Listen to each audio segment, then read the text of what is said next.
सुमंत्र और अयोध्यावासी जो चाहते थे, मानो वह उन्हें मिल गया।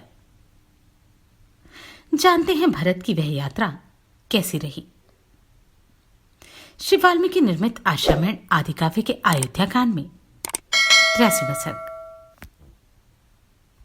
तदनंतर प्रातःकाल उठकर भरत ने उत्तम रथ पर आरूढ़ हो श्री रामचंद्र जी के दर्शन की इच्छा से शीघ्रतापूर्वक प्रस्थान किया। उनके आगे आगे सभी मंत्री और पुरोहित घोड़े जुते हुए रथों पर बैठकर यात्रा कर रहे थे। वे रथ सूर्यदेव के रथ के समान तेजस्वी दिखाई देते थे। यात्रा करते हुए इक्ष्वाकु कुल नंदन भरत के पीछे पीछे विधिपूर्वक सजाए गए 9000 हाथी चल रहे थे। यात्रा परायण यशस्वी राजकुमार भरत के पीछे 60,000 रथ और नाना प्रकार के आयुध धारण करने वाले धनुर्धर योद्धा भी जा रहे थे।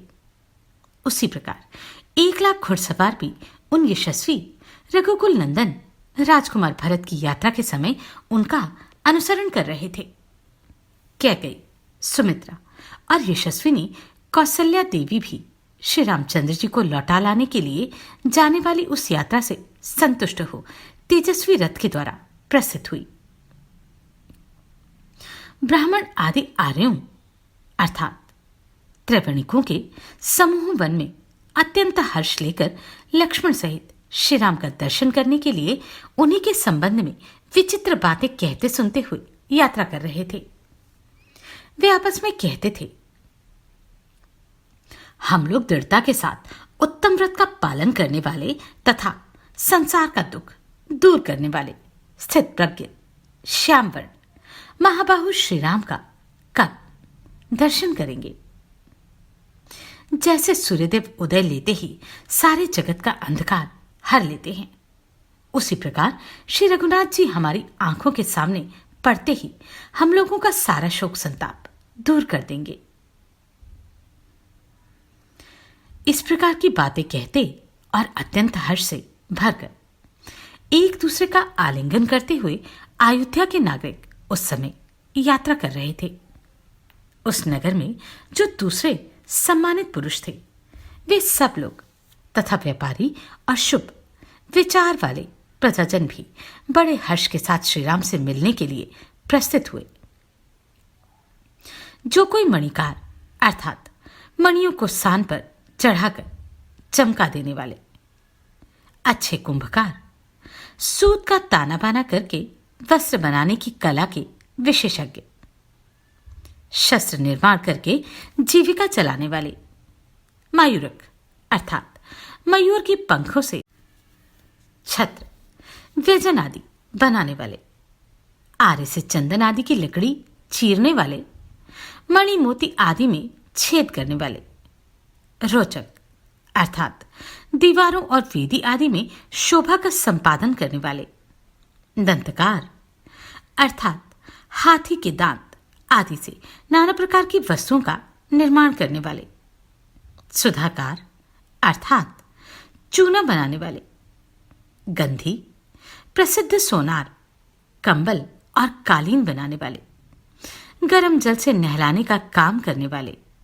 वैद्य, धूपक अर्थात धूपन क्रिया द्वारा जीविका चलाने वाले, शौंडिक अर्थात मध्य विक्रेता, धोबी, दर्जी, गांवों तथा गौशालों के महतो, स्त्रियों सहित नट, केवट तथा समाहित चित्त सदाचारी वेदवेता सहस्त्रों ब्राह्मण बैलगाड़ियों पर चढ़कर वन की यात्रा करने वाले भरत के पीछे पीछे गए। सबके वेश सुंदर थे, सबने शुद्ध वस्त्र धारण कर रखे थे तथा सबके अंगों में तांबे के समान लाल रंग का अनुराग लगा था। वे सब के सब नाना प्रकार के वाहनों द्वारा धीरे धीरे भरत का अनुसरण कर रहे थे। हर्ष और आनंद से भरी हुई वह सेना भाई को बुलाने के लिए प्रस्थित हुए कैकेयी कुमार भ्रातृवत्सल भरत के पीछे पीछे चलने लगी। इस प्रकार रथ, पालकी, घोड़े और हाथियों के द्वारा बहुत दूर तक मार्ग तय कर लेने के बाद वे सब लोग श्रृंगवेरपुर में गंगा जी के तट पर जा पहुंचे, जहां श्री रामचंद्र जी का सखा वीर निषादराज गुहे सावधानों के साथ उस देश की रक्षा करता हुआ अपने भाई बंधुओं के साथ निवास करता था। चक्रवाकों से अलंकृत गंगा तट पर पहुंचकर भरत का अनुसरण करने वाली वह सेना ठहर गई। पुण्य सलीला भगीरथी का दर्शन करके अपनी उस सेना को शिथिल देख बातचीत करने की कला में कुशल भरत ने समस्त सचिवों से कहा, आप लोग मेरे सैनिकों को उनकी इच्छा के अनुसार यहां सबोर ठहरा दीजिए। आज रात में विश्राम कर लेने के बाद हम सब कल प्रातः इन सागरगामिनी नदी गंगा जी को पार करेंगे। यहां उतरने का एक और प्रयोजन है। मैं चाहता हूं कि गंगा जी में उतरकर स्वर्गीय महाराज के पारलौकिक कल्याण के लिए जलांजलि दे दूं। उनके इस प्रकार कहने पर सभी मंत्रियों ने तथास्तु कहकर उनकी आज्ञा स्वीकार की और समस्त सैनिकों को उनकी इच्छा के अनुसार भिन्न भिन्न स्थानों पर ठहरा दिया। महानदी गंगा के तट पर खेमे आदि से सुशोभित होने वाली उस सेना को व्यवस्थापूर्वक ठहराकर भरत ने महात्मा श्रीराम के लौटने के विषय में विचार करते हुए उस समय वहीं निवास किया।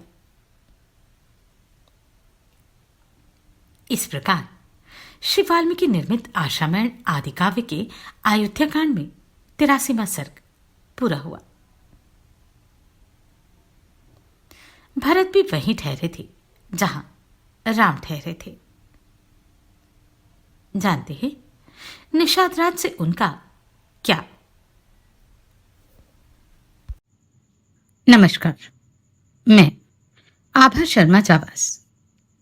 अगर आपको ये प्रश्न सराहनीय लगे तो आप कंट्रीब्यूट कर सकते हैं।